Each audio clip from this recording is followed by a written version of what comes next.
They say that some moments in life come upon you not with a bang, but with a whisper. It was a quiet afternoon, the kind where the sun shines dimly on the kitchen floor. Carl was at the hospital. I had just finished talking to a subordinate when I noticed the laundry basket by the stairs. Diego's laundry. He always forgot. He was 19, but still very absent-minded. I wasn't mad at him. It felt good to help him out in small ways. I carried the basket to the laundry room, humming softly to myself. His clothes smelled of lavender and something vaguely citrusy, probably his shampoo. My hands worked without thinking until I reached the gray sweatpants, wrinkled at the bottom. That's when it happened. My thumb ran absently over it, a seam, a drawstring. But the stains on the pants, my breath caught in my throat. My fingers hung there a second longer than they should have, long enough for my cheeks to flush, long enough for something deep inside me to stir. A pulse I hadn't felt in years. I dropped my pants as if they had burned me, but it was too late. The image was already seared into my mind, thick, heavy. My heart was pounding so loudly, I half expected Diego to come in and ask if I was okay. I would have told him I was okay, but I wasn't. And that moment, that small accident, would be the first stone in an avalanche I'd never seen coming. I was 52, married for nearly 3 decades to Carl Kalin, a respected doctor, a man who always shook hands, remembered names at charity dinners, and never raised his voice. People often said we were lucky to have all this. And I suppose, in a way, we were. But no one saw the silence behind those stately oak doors. The way his touch became clinical, obligatory, a hand on my back at parties, a kiss on the cheek before bed. I used to measure love by the warmth of a gaze, the squeeze of a hand on the small of my back. Now it seemed as if Carl saw through me, not through me. We shared a bed, but it was very spacious. I once joked that I was beginning to feel like a dress in a shop window, elegant, well-groomed, but behind glass, never worn, never touched. Carl chuckled at that moment. I don't think he realized that I was being sarcastic. And then there was Diego. He was nothing to us. Carl's best friend, and his mother had died in a car accident when Diego was 16. We took him in. He was quiet, withdrawn, broken. But over the years, he had grown into something amazing. Tall, thoughtful, with a quiet strength that lingered in the way he carried himself. He was 23, finishing college, still living with us. Sometimes I'd catch myself staring at him too long at dinner, noticing the sharpness of his jawline, the way his eyes didn't waver when he spoke. It wasn't a desire. Not yet. At least that's what I told myself. For most of Diego's teenage years, he called me Vika, not Mom. Though people often mistook me for his mother at school events or around town, I never corrected them. In a way, I liked it. From the day we got him, I loved him the way a woman loves a child. I cooked his favorite meals, reminded him to take his allergy medication, kissed his forehead when he left for school. I kept an eye on him, not just out of duty, but something deeper. But something started to change. It wasn't sudden. His voice became rougher. His shoulders broadened. The softness of boyhood gave way to something harsher, more solid. Girls started calling. At first, he brushed them off. Then he stopped mentioning them altogether. He became more distant. I tried to ask gently, "Is everything okay?" He always nodded. And somewhere along the way, I stopped seeing the boy I'd raised and started noticing the man he was becoming. It scared me. I found myself wondering about him in moments I shouldn't. Watching him run his hand through his hair, or standing barefoot at the sink, sipping orange juice straight from the bottle. And I felt something, a desire that hadn't quite blossomed, not yet, but a flicker, strange, insistent. I told myself it meant nothing, but when you've been alone for too long, even a spark can feel like salvation. It started as a whisper, a glimpse of something I couldn't name at first, and then the guilt came. Fast. Heavy. Because I knew what these feelings meant. Even if I refused to say them out loud, I shouldn't have noticed him like that. Diego. Not the boy I'd helped raise. Not the young man who called our house home. Who left his sneakers by the door. Who still used the same coffee mug he'd had since he was 16. I told myself it was temporary. Hormones, loneliness, maybe even grief. That strange feeling that creeps up on you after years of pretending everything is okay. But it didn't go away. It was quiet, stubbornly rooted in me. I watched him laugh at something on his phone, the way his eyes crinkled at the corners, and I felt it. This terrible, beautiful warmth blooming in my chest. I hated it. I craved it. I hated that I craved it. The worst part was that I felt alive again, not just physically, though there was that, too. The low hum in my blood. The way my body responded, like it remembered things I'd buried long ago. But most of all, I felt seen. Diego looked at me, not through me, like I was still a woman and not just a wife, not just a fixture in a house full of expensive furniture and old habits. I wasn't invisible in his presence, and that terrified me. I'd let it change me. And every night, as I lay in bed next to a husband who hadn't touched me in months, I heard the same sentence in my head, soft as a prayer and sharp as a blade. I should have left, but I didn't. The house was quiet that night. Carl was at a conference in Arizona, and the wind outside was like a lullaby. I poured myself half a glass of wine, just enough to soften the edge of the silence. It was almost midnight when I heard the water running upstairs. I thought Diego had gone to bed, but the water from the bathroom was audible throughout the second floor of our house. When I reached the landing, I noticed that the bathroom door wasn't completely closed, just slightly open. A thin trickle of steam curled through the crack. I should have gone back. I know that now. But something stopped me. I walked up, barefoot on the cool wood. The glass of wine was still in my hand. I wasn't trying to spy. I told myself just to make sure everything was okay. But then I saw him through the foggy mirror. His figure came into focus. Diego stood with the water running down his back. His shoulders were tense. One hand was braced against the tile. The other moved with a slow, frustrated urgency. His head was down, his lips parted, his breath catching in his throat. I froze. I didn't want to look, but I did. And then, as if obeying instinct alone, he looked up. Our eyes met through the foggy glass. Neither of us moved. His expression changed. Confusion, then realization, then something else I couldn't name. I didn't run. My fingers tightened around the glass.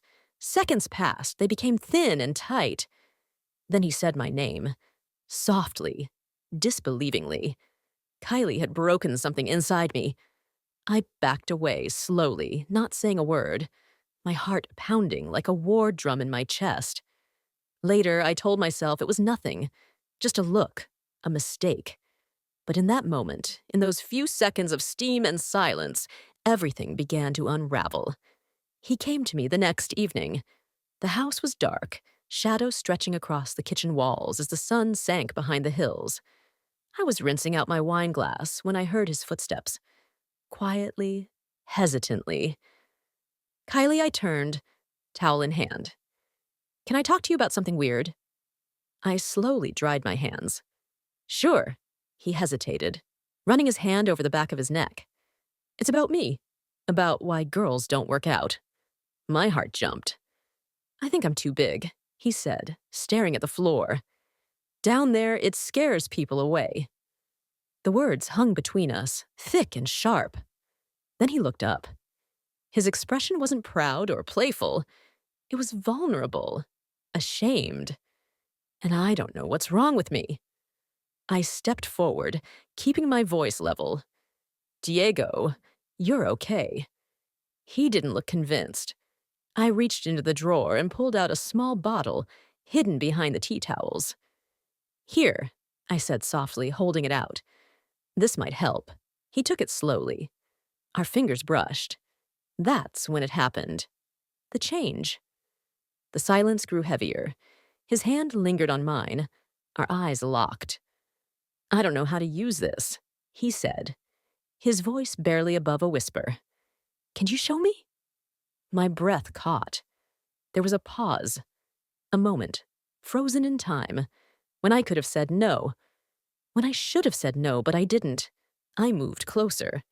His lips found mine before I could speak, first gently, then desperately. My towel slid off my shoulder. His hand caught it, then moved to my back. We didn't stop. We didn't talk. We just let it happen. And in that kitchen, between the soft light of the lamp and the unspoken need, something inside us both broke free. We didn't talk about it at first. We went back to our routine, moving through the house as if nothing had happened. I felt it in the way Diego looked at me longer, more deeply. Not with lust, but with something softer, something dangerous. He started texting more, asking where I was. When I was home, I told myself it was harmless, that it was still private, discreet. But deep down, I knew something had changed. One afternoon, Carl took me to an expensive restaurant. We sat on the terrace, and I almost forgot. Until I came home, and Diego was pacing the kitchen, his jaw clenched, his eyes full of anger. How was lunch? He asked in a quiet voice. Good, I said carefully. Why? He shrugged, but the tension in his shoulders said it all. I just wonder what he's doing, taking you out of nowhere. I blinked. Diego? He's my husband. He laughed. I didn't know what to say, because part of me wanted to be angry, and part of me wanted to be flattered. He'd come into my room that night, not for sex, not for warmth, but for closeness. He curled up next to me, his head on my shoulder, his hand lightly on my stomach. Kaylee, I think I'm falling in love with you, he whispered into the darkness, and I froze. I just wanted to feel wanted. And suddenly I realized I'd opened a door I didn't know how to close. I'd awakened something in him. Not a boy, not an affair, but a man who loved, who demanded, who needed. And I couldn't give him what he asked for. I didn't know how to stop what we'd started. And worse, I didn't want to. Carl was sorting through his briefcase when he found a receipt. A bill for a room at a Marriott downtown. The date matched the night he was out of town. The name on the reservation wasn't mine. It was Diego's. He'd brought it to dinner. He slid the piece of paper across the table as if it were nothing more than a napkin. Any idea why Diego was using our hotel card? Diego's fork hit his plate.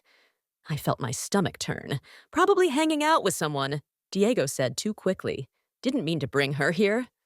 Carl didn't blink. Can you show me your phone?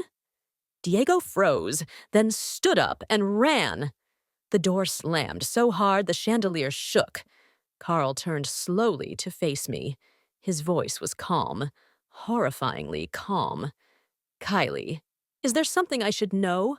I wanted to lie, but the silence between us grew too loud to ignore. And then he said something that shattered what was left of me. I checked the cameras, the ones outside the guest wing, the hallway, the corner by the wine cellar. I saw the way you looked at him, Carl continued. At 2 a.m. What was that, Kylie? He didn't scream. He didn't cry. He just got up, went to his office, and came back with a folder. Inside were divorce papers. He placed them carefully on the desk, along with a pen. Sign them. Don't call me again. Then he left the room. I sat there for a long time, my hands shaking, unable to breathe. The walls seemed to be closing in. Some betrayals don't involve slamming doors. Some are silent. Some just end with a pen, a signature, and a name you'll never be allowed to say out loud again. Diego disappeared the night Carl handed me the divorce papers. His room remained untouched for weeks, his toothbrush still in its holder, a half-drunk energy drink on his desk. Sometimes I sat on the edge of his bed, hoping to hear the creak of the front door, the soft thud of his footsteps on the stairs, but he never returned. Months passed. Then one sleepless night, my phone vibrated with an alert. Diego Colin arrested for drunk driving in Mexico. I stared at the screen for a long moment. His picture wasn't there. The black eyes, the split lip, the hollow in his cheeks that wasn't there before. I helped him out. He didn't thank me. He didn't hug me. He just asked, "Why are you here?" "Because there's no one else," I whispered. "You can't play mom now." He took the bus ticket I offered. Take the cash, never looked back. That was the last time I saw him. As for Carl, he forgot about me. No yelling, no lawyers, just a signed envelope slipped under my motel door. Finished. Don't contact me again. I moved 3 towns away. Got a job at a gas station on the highway. The nights were easier, fewer people. I didn't wear makeup, I cut my hair short. No one here knew who I was, and that was the only grace I had left. Sometimes, in the quiet of 2 a.m., I think about the woman I used to be, a woman in silk and summer light, a woman with a name worth remembering. Now I'm just someone who made a choice and never stopped paying for it. Some doors, once opened, never close. We tell ourselves it was just a moment, just a look, just one bad night. But the truth is, moments matter. They leave a mark, and sometimes they change everything. People ask if I regret it, as if regret is some kind of redemption. The truth is, I don't know. I miss Diego's laugh. I miss the way Carl would hum his favorite song while he shaved. I miss the clink of glasses in the kitchen and the soft rustle of sheets before bed. But most of all, I miss who I was before all this. Before the looks lingered too long, before the lines blurred. It's just that the ruins take everything and then wait to see what's left of you. Some mistakes teach you nothing but how to live with them. Some punishments are silent. And in the end, no matter how many times you replay a moment in your head, no matter how many what-ifs you collect, the truth remains the same. You chose, and now I must too. And here I am, working nights, pouring coffee for passing truckers, pretending my hands aren't shaking as I remember how it all felt. Vivid. Wrong. Intoxicating.